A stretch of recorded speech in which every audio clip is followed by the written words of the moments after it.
يكن شيئا مذكورا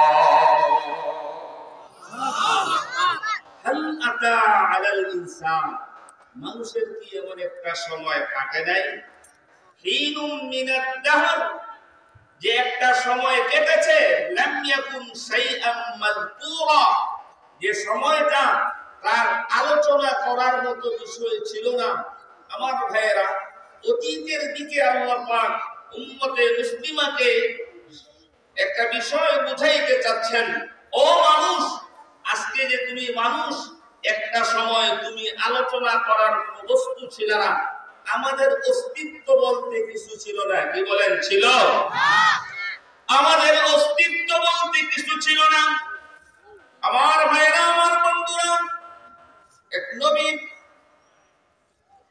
হযরত জাকারিয়া আলাইহিস সালাতু ওয়াস সালাম আল্লাহ পাকের কাছে প্রশ্ন করেছিলেন আল্লাহ আমার বয়স 100 এর উপরে আমার স্ত্রীর বয়স 90 এর উপরে এমত অবস্থায় ও মাবুদ তুমি সন্তান কিভাবে দিবা আল্লাহ পাক হযরত জাকারিয়া আলাইহিস সালাতু ওয়াস সালাম কে বলেছিলেন ওয়ালাম তাকু শাইআ যেখানে আপনি কিছুই ছিলেন না সেখান থেকে আপনাকে আমি সৃষ্টি করেছি আর আপনিও আছেন আপনার স্ত্রীও আছে এখানে সন্তান হবে এই নিয়ে সন্দেহ করার বা এই নিয়ে টেনশন করার কিছু নেই আল্লাহ যা চান চাইলেই করতে পারেন কারো সাহায্য দরকার হয় না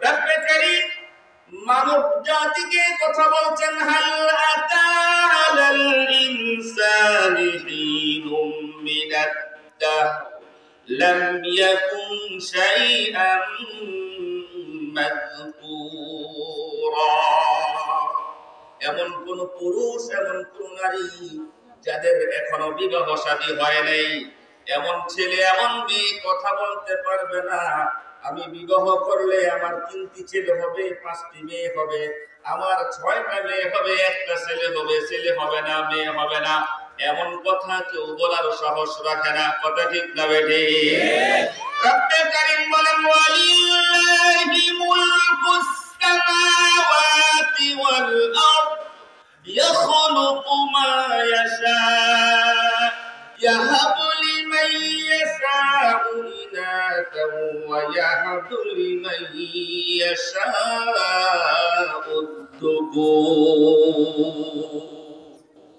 আল্লাহ পাক বলেন সমস্ত ক্ষমতার মালিক আমি আল্লাহ আমি যাকে চাই সন্তান দেই যাকে চাই সন্তান দেই না যাকে চাই মেয়ে দেই যাকে চাই ছেলে দেই যাকে চাই না কিছুই দেই না ক্ষমতা কার আল্লাহর সে আল্লাহ পাক বলেন ও মানুষ তুমি আলোচনার কোনো বিষয় ছিল না সেখান থেকে তোমাকে আমি মানব রূপে মানুষ হিসেবে দুনিয়ায় প্রেরণ করেছি তোমার কি হলো হাল আতা আলাল ইনসান হিনুম মিনাদ দাহরি লাম ইয়াকুন শাইআন মাযকুরা তুমি আলোচনায় ছিল না আমি তোমাকে আলোচনার মধ্যে তোমার বিষয়টাকে স্পষ্ট করলাম তুমি দুনিয়ায় আসার ব্যবস্থা করলাম কই কিভাবে ইন্না খলাকনাল ইনসানা মিন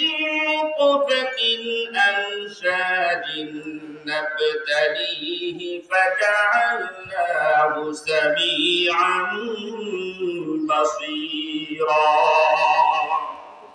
আল্লাহ পাক বলেন আমি মানুষকে সৃষ্টি করলাম এমন এক বস্তু থেকে যেটা মানুষের মুখে আলোচনা করা লজ্জাস্কর যে বিষয়টা মানুষ আলোচনা করতে চায় না এমন এক নাপাক বস্তু যেটা আসার কারণে মা বাবার উপরে গোসল পর্যন্ত ওয়াজিব হয়ে যায় ফরজ হয়ে যায় আমার ভাইরা আমার বন্ধুরা ইন্না খালাকনাল ইনসানা মিন নুতফা আমশাজিন নাবতালিহি এমন বস্তু থেকে আমি তোমাদেরকে সৃষ্টি করলাম আমার ভাইরা আমার বন্ধুরা এখানে একটি বিষয় সুস্পষ্ট সবার জানা দরকার, যে যেই শিক্ষায় শিক্ষিত হোক না কেন, জেনারেল হোক আর ধর্মীয় শিক্ষায় শিক্ষিত হোক, একটা কথা স্পষ্ট আল্লাহ পাক এখানে করে দিলেন, ও মানুষ, মানুষ হিসাবে আমি তোমাদেরকে সৃষ্টি করেছি। আমাদেরকে কি হিসাবে সৃষ্টি করেছেন? তাহলে মানব সৃষ্টি করেছেন কে? মুসলমান ভাইরা আমার, এটা একটা প্রশ্নের উত্তর। এখন এবং অদূর ভবিষ্যতে যত মানুষ দুনিয়ায় আসবে, কে যেই শিক্ষায় শিক্ষিত হোক না কেন, কথা মনে রাখতে হবে, আমি মানুষ, আমাকে আল্লাহ মানুষ হিসেবেই বানিয়েছে, আমাকে অন্য কোন জীবজন্তু থেকে আমাকে বানানো হয় না। আমার ভাইরা, আমার বন্ধুরা, এই কথা যেমন স্পষ্ট, তাসলিক অর্থাৎ সৃষ্টি আল্লাহ পাক করেছেন, 18,000 মাখলুকাত সৃষ্টি করেছেন, প্রত্যেকটার জাত ভিন্ন।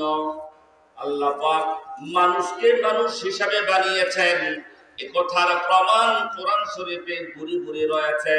এখানে আল্লাহ পাক এভাবে বলেছেন, ইন্না খলাকনাল ইনসানা মিন নুতফাতিন আমশাদ।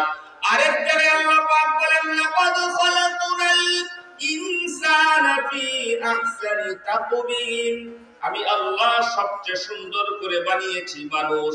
আমার ভাইরা, শুধু তাই নয়, মানব সৃষ্টি কিভাবে আল্লাহ পাক করেছেন, স্টেপ বাই স্টেপ, কিসের পরে কি হয়েছে, এটাও আল্লাহ পাক কোরআনে হাকিমের মধ্যে বলে দিয়েছেন। তো আমাদেরকে বিবর্তনবাদের কথা, বিবর্তনবাদের শিক্ষার দিকে নিয়ে যাচ্ছে। ডারউইনের মত অনুযায়ী যে বানর থেকে স্টেপ বাই স্টেপ মানুষ হয়েছে। আর আল্লাহ পাক বলেন, সুম্মা খালাকনান নুতফাতা আলাকাহ ফাখালাকনাল আলাকাতা মুদগাতান ফাখালাকনাল মুদগাতা ইযামান ফাকাসাউনাল ইযামা লাহমা। আল্লাহ পাক বলেন, আমি তোমাকে প্রতি 40 দিন অন্তর অন্তর তোমার মধ্যে পরিবর্তন করে করে এক সময় তোমাকে পূর্ণ মানব হিসাবে, মানুষ হিসাবে আমি আল্লাহ সৃষ্টি করেছি। তাহলে কোরআন বলে, মুসলমান, তোমাদের সৃষ্টি আল্লাহ পাক মানুষ হিসাবে করেছেন। আর যদি বিজ্ঞান অথবা কোন মতবাদ আমাদেরকে কথা শিখাইতে চায়, তুমি আগে মানুষ না, তুমি আগে বানর ছিলা, শিবপান্ডি ছিলা, কোন মুসলমানের সন্তান এ কথা বিশ্বাস করতে পারে না। আমার ভাইরা, এই কথাটা আমাদের মানুষদেরকে এজন্য ভালো করে জানা দরকার যে এই বই লেখক ডারউইনের মতবাদ দিয়া বইয়ের মধ্যে লেখে, লেখক আমরা তো জানি আমরা মানুষ, কিন্তু না, দুনিয়ার ইতিহাস এমনও আছে, কিছু বাটপার এমন আছে, 3 বাটপার মিলে হাসিরে কুত্তা বানাইতে পারে। 3 বাটপার চাইলে হাসি জ্যান্ত হাসিকে কুকুর রূপ দিতে পারে, 3 বাটপার চাইলে। কেমন? কিন্তু কি বলে, কিংবদন্তি এক গল্প আছে। কোন এক হিন্দু ভদ্রলোক, বৃদ্ধ মানুষ, সে পাঠা বলি দেওয়ার জন্য পাঠা কিনছে। পাঠা কিনে এখন যেখানে বলি দিবে সে বলির জায়গায় নিয়ে যাচ্ছে। 3 বাটপার দেখছে মানুষটা বুড়া, চোখে চোখে মনে হয় একটু কম দেখে। বাটপার 3 জন মিলে চিন্তা করছে যে আমরা যদি একটু ভালো পারফরমেন্স করতে পারি, বাটপারিটা ভালো করে করতে পারি, তাহলে ফাড়ারে আমরা কুত্তা বলে এই মুরব্বির থেকে হাতিয়ে নিতে পারবো। ওই সিস্টেমটা কি? ওই সিস্টেম হলো আমরা 3 বাটপার 3 জায়গায় দাঁড়াবো, 3 রাস্তার মোড়ে দাঁড়াবো, 3 জন 3 জায়গা, আর 3 জন একই কথা বলতে হবে। 3 জন একই কথা বললে এক সময় এই মুরব্বি মানুষ চোখে কম দেখে, হাত থেকে পাঠা ছাড়া দিয়া সে নিজের খালি হাতে চলে যাবে। ওই সিস্টেমটা কি? আমি দাঁড়াবো 3 রাস্তার মাথায়, যখন মুরব্বি পাঠা নিয়ে যাইতে থাকবে তাকে আদাব দিয়ে বলবো, আদাব বাবু, কোথায় যাচ্ছেন? এই সরাইলের কুত্তা দিয়া কোথায় যাচ্ছেন? তো যখন মুরব্বী মানুষ কিনছে বাজার থেকে পাঠা, কিন্তু যখন কেউ বলল যে আপনি সরাইলের কুত্তা নিয়ে যাচ্ছেন কোথায়, মেজাজ খারাপ হইব নি? মুরব্বী মানুষ, এই বেটা বলিস কি, আমি কিনলাম পাঠা আর তুই কুত্তা। প্রথম জন এই কথা বললে, দেখেন দশে কি বলে। একজন তো বলল, একজন বলে দেওয়ার পরে দেখেন সামনে দশে কি বলে। আরো তো 10 দাঁড়ানো আছে। আর একটু যাওয়ার পরে সামনে যখন আরেক 3 রাস্তার মোড় পাইছে, সেই 3 রাস্তার মোড়ে যাইতেই আরেকজন বলে, আদাব দাদা, কেমন আছেন? ভালো আছি। সপ্তাহে পাঠা আর আপনার হাতে কুত্তা কেন? এই কুত্তা নিয়ে যাচ্ছেন কোথায়? এই কথা বলতেই এখন পাহাড় আবার যে জায়গায় ধরলে বোঝা যায় পাঠা না কুত্তা, সেই জায়গায় হাতে ওঠে, ঠিকই তো আছে, পাটপারি করতেছে, দুষ্টবাজি করতেছে। দুইজন বলে দেওয়ার পরে মনের ভিতরে সন্দেহটা জাগছে কি জাগে নাই বলেন? একজন নাকি মিথ্যা বলছে, দ্বিতীয় জন কি মিথ্যা কথা বলবো, তার মধ্যে একটা সন্দেহ কাজ করতে শুরু করছে। আর কিছু দূর যাওয়ার পরে মন্দিরের কাছাকাছি চলে গেছে, আরেক 3 রাস্তার মোড়ে 3 নম্বর জন দাঁড়ানো আছে। 3 নম্বর জন আরেকটু সুন্দর করে আদাব টাদাব দিয়ে বলতেছে, দাদা ইজ্জত তো শেষ করে দিছেন, কি করলাম? মানুষ মন্দিরে পাঠা নিয়ে যায় আর আপনি এই সরাইলের কুত্তা নিয়ে যাইতেছেন, ইজ্জত তো শেষ করে দিলেন। যা বললাম বাস্তবই বললাম। আপনি কি মনে করেন আমি আপনার দুশমন? আমি তো আপনার ভালো চাই, আপনার ইজ্জত চাই। আমার ভাইরা 3 নম্বর জন যখন বলছে, আস্তে করে এদিক সেদিক তাকায় রশিদা সাইরা দিয়া খালি এতে চলে গেছে। 3 নম্বর বাটপার, এটাকে নিয়ে 3 বাটপার মিলে যা করার তা করছে। আমার ভাইয়েরা, আমার বন্ধুরা, ইহুদি খ্রিস্টান বৌদ্ধ নাসারা মুসলমানদের কখনো ভালো চায় না, আকীদাকে নষ্ট করতে চায়। মুসলমান আমরা, মুসলমান আমরা মানুষ। আল্লাহ কোরআন শরীফে বলছে, ওয়ালাকাদ কাররামনা বানি আদম। আদমের সৃষ্টি আল্লাহ করে তাকে জলস্থলে সবচেয়ে ইজ্জত আর সম্মান দিয়েছে। এর মধ্যে যারা ঈমানদার তাদের ইজ্জত কাফের মুশরিকদের থেকে অনেক গুণে বেশি দিয়েছে।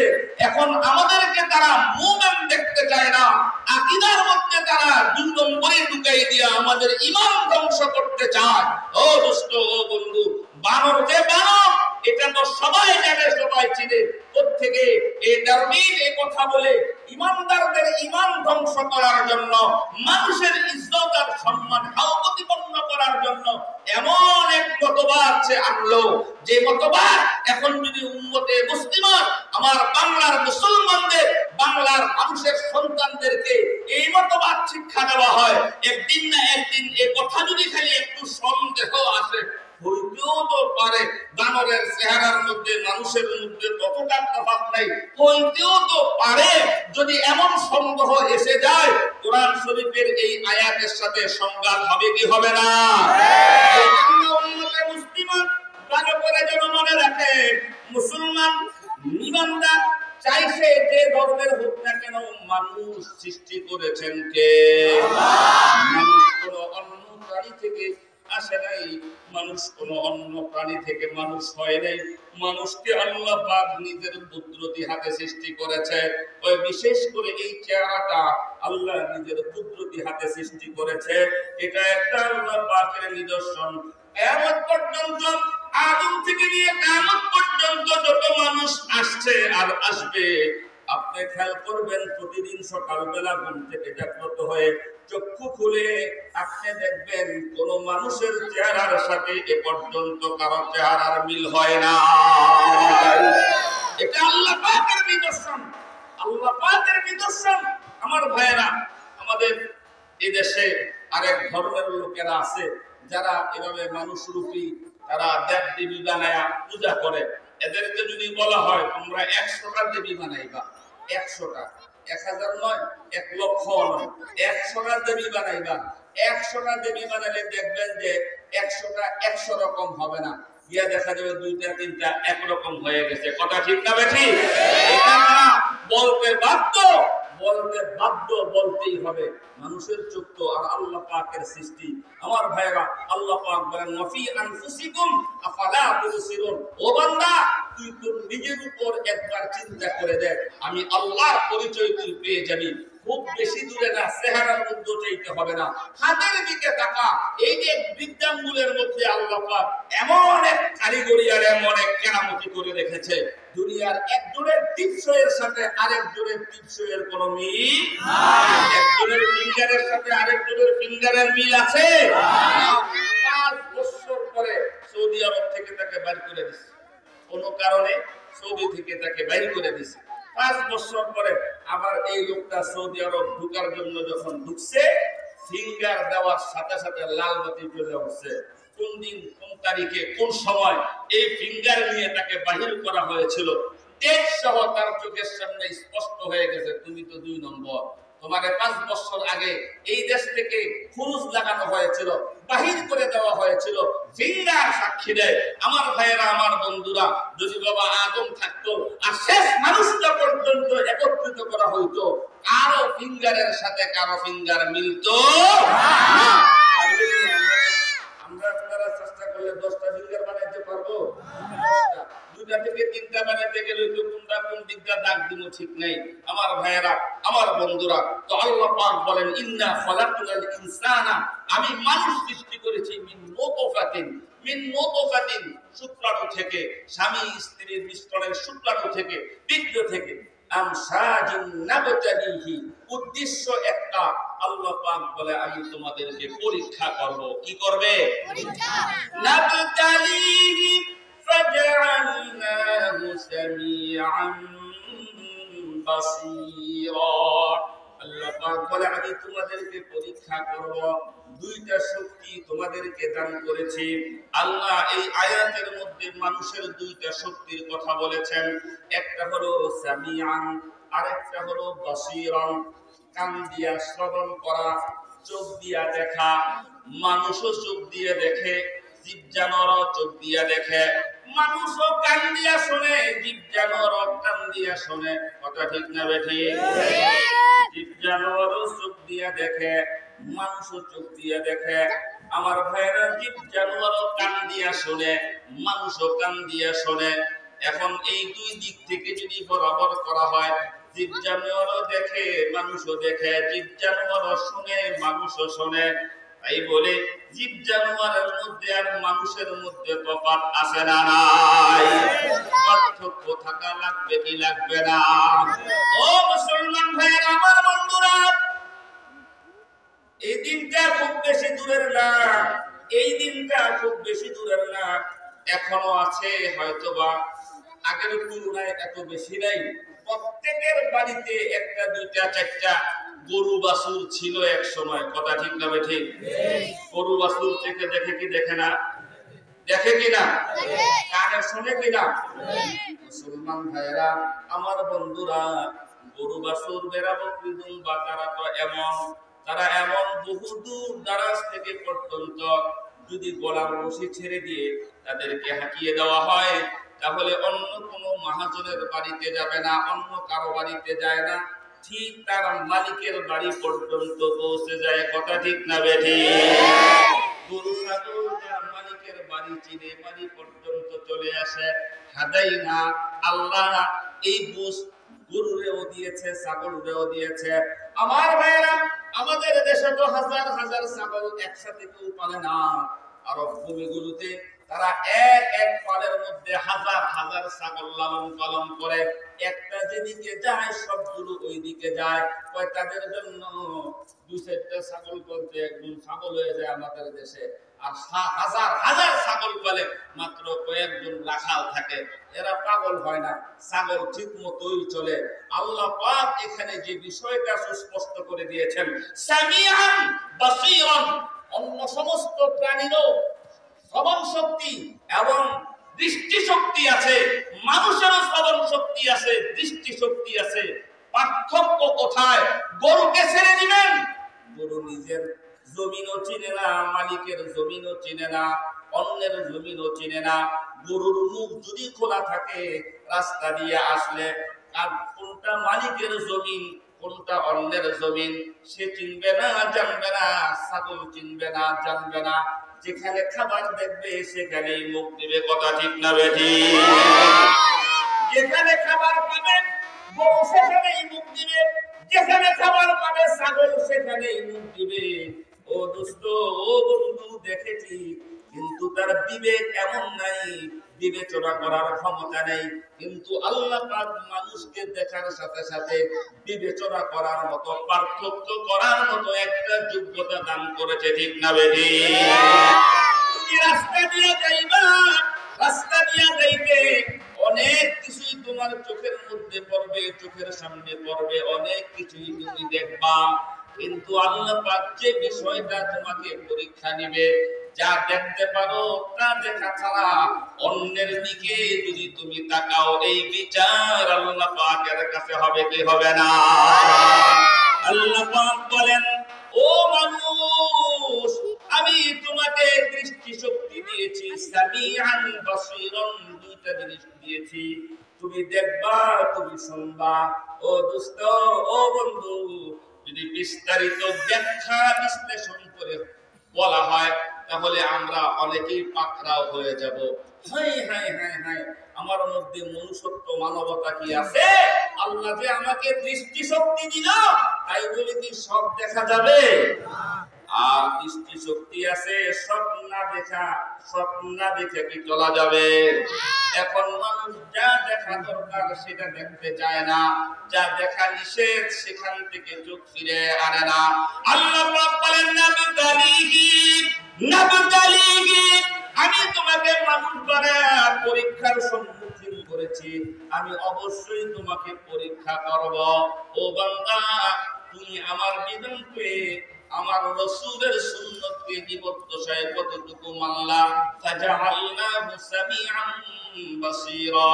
একটা গরু, ভেড়া, বকরি, দুম্বা, এটাকে যদি 5 বছর পর্যন্ত ভিতরে রাইখা লেখাপড়া করান, একে রেখা উস্তাদ রেখা লেখাপড়া করান, শোন মালিকের খাবার এইটা, মালিকের জমিন এইটা, মালিকের পক্ষ থেকে এই এই জিনিস তোর জন্য বরাদ্দ, বাকি কোনো খাবারের দিকে মুখ দিস না। 5 বছর পড়াইলে একবারের জন্য কি তার মধ্যে বুদ্ধি আসবে? জোরে বলেন, আসবে না।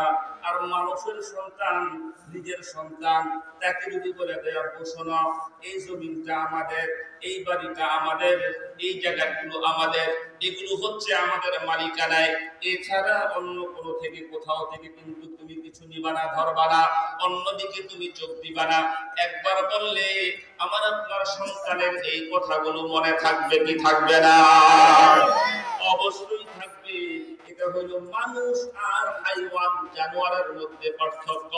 আল্লাহ পাক বলে, মানুষ, তোমাকে আমি আকল দিয়েছি, আকল, আকলটা যা দিয়েছি এটার হিসাব তোমাকে দিতে হবে, আকলের হিসাব তোমাকে দিতে হবে।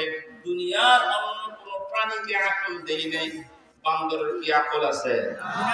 বলেন, বান্দর থেকে যদি মানুষ হইতো, যারা বান্দর, বান্দরে বান্দর বলে কেন? কোনো মানুষের বাচ্চা একটু দুষ্টমানি করলে গাই বান্দরের মতো লাফালাফি করস কেলেগা, বান্দরের মতো বান্দরামি করস কেলেগা, এই বইলা তাকে শাসন করে। যদি মানুষ বান্দর থেকে হইতো তাহলে ঘরবাড়ি দরকার ছিল না। বান্দর যেমন রাস্তাঘাটে মা চিনে না, বাবা চিনে না, ভাই চিনে না, সাজাকে চিনে না, যেখানে সেখানে যা খুশি তা করে, মানুষও তো তা করতো, কথা ঠিক না বেঠি? অন্যায়কারী হোক, অপরাধকারী হোক, মানুষের সামনে মানুষ এই জাতীয় অপকর্ম করার সাহস এখনো হয় নাই, হবেও না। এই ধর্মের হোক না কেন, জানে কোন কাজ কোন জায়গায় করতে হয়। ও মানুষ, আল্লাহ পাক তোমাকে এই বিবেকটা দিয়েছে, বিবেক দিয়ে বোঝার চেষ্টা করো। আজকে জাতির সামনে হক্কানি উলামায়ে কেরাম এই কথাগুলো বারংবার বলার উদ্দেশ্য একটাই, আমার সন্তান যেন আকীদা নষ্ট না হয়ে যায়, কোন সময় তার দিলের মধ্যে কথা না চলে আসে।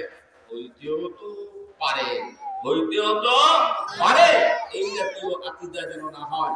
এজন্য এই দেশের এই অবস্থায়, দেশের মধ্যে এই শিক্ষানীতি, বিবর্তনবাদের শিক্ষা যেন এটাকে সরকার না রাখে, এটাকে বাদ করে। এই জন্য সমস্ত মানুষের, এখানে শুধু মুসলমানদের না, সব মানুষের একটাই স্লোগান হওয়া দরকার, আমরা মানুষ, আমরা কোনো বানরের জাতি না। মুসলমান ভাইরা, মানুষকে আল্লাহ পাক শ্রবণ শক্তি দিয়েছে। আর একটা হলো দৃষ্টি শক্তি দিয়েছে, শ্রবণ শক্তির কথা এখন বলছি, সামিআন বাসীরান, আমাদের শ্রবণ শক্তি আল্লাহ পাক দিয়েছেন। আমরা আড়াল থেকে কেউ বললে, আড়াল থেকে কেউ ডাক দিলে এই কণ্ঠটা কার? যত অন্ধকারেই হোক আর যত দেরিতেই হোক, মা তার সন্তান 12 বছর পরে বিদেশ থেকে আইসা ডাক দিছে, মা আমি আসছি। মা বসতে ভুল করবে? 12 বছর পরে ছেলে আইসা ডাক দিছে, মা আমি আসছি। মা ভুল করবে না, বাবা ভুল করবে না, ভাইয়ের আওয়াজ শুনে ভাই ভুল করবে না। এটা তো সামনাসামনির কথা বললাম। আমার ভাইয়েরা মোবাইলে এক একজন 4 বছর 5 বছর পরে ফোন করে কয়, দোস্ত কেমন আছো? এত চুপচাপ থেকে কয়, দোস্ত এতদিন পরে কেমনে মনে হইলো? চিনতে পারছো? চিনবো না মানে তোমার এই কণ্ঠটা কি আমি ভুলে গেছি? আমার কানের মধ্যে তোমার আওয়াজটা তো একেবারে একেবারে এমন ভাবে অকুত ভাবে একেবারে আটকে আছে যে তোমার আওয়াজ কানে আসার সাথে সাথেই আমি বুঝতে পেরেছি। তো এই শক্তিটা আল্লাহ পাক মানুষকে দান করেছেন। সামিআন, এই শ্রবণ শক্তি আল্লাহ পাক দিয়েছেন। কেন? কার কথা তুমি শুনবা? কোন কথা শুনবা? ও দোস্ত, ও বন্ধু, ও আমার যুবক বন্ধুরা, এনায়েত নগরের যুবক ভাইয়েরা, আমি আপনাদের ইমাম সাহেব, আজকে হয়তোবা মসজিদ 2টা হওয়ার কারণে এখানে অনেকে নামাজ পড়েন, তারপরে ওই মসজিদ ছাড়া কেউ থাকতে পারেন না, অবশ্যই যান। আপনারা আমার মুসল্লি, আমি বলতে পারি বুকে হাত দিয়ে যে আমি আপনাদের একজন, আমি আপনাদেরকে ভালোবাসি, আপনারা আমাকে ভালোবাসেন। কোনটা শুনবেন আর কোনটাকে প্রত্যাখ্যান করবেন, যদি নিজের বিবেকের কাছে একবার প্রশ্ন করেন, আমি কার কথাগুলো শুনবো, কোন কথাগুলো শুনবো? আমার ভাইরা, এটার জন্য কি মুফতি সাহেব হওয়া লাগবে? দোস্ত কান খুলে ভালো করে শুনে রাখেন। একটা সময় এমন ছিল যে সময় ময় মুরব্বীদেরকে মানার কারণে, ময় মুরব্বীর কথা শোনার কারণে দেশে অশান্তি ছিল না, নিজেদের মধ্যে বিভেদ ছিল না। আজকে আমার এলাকার নয়, শুধু পুরা দেশেরই একই অবস্থা। বর্তমান প্রজন্ম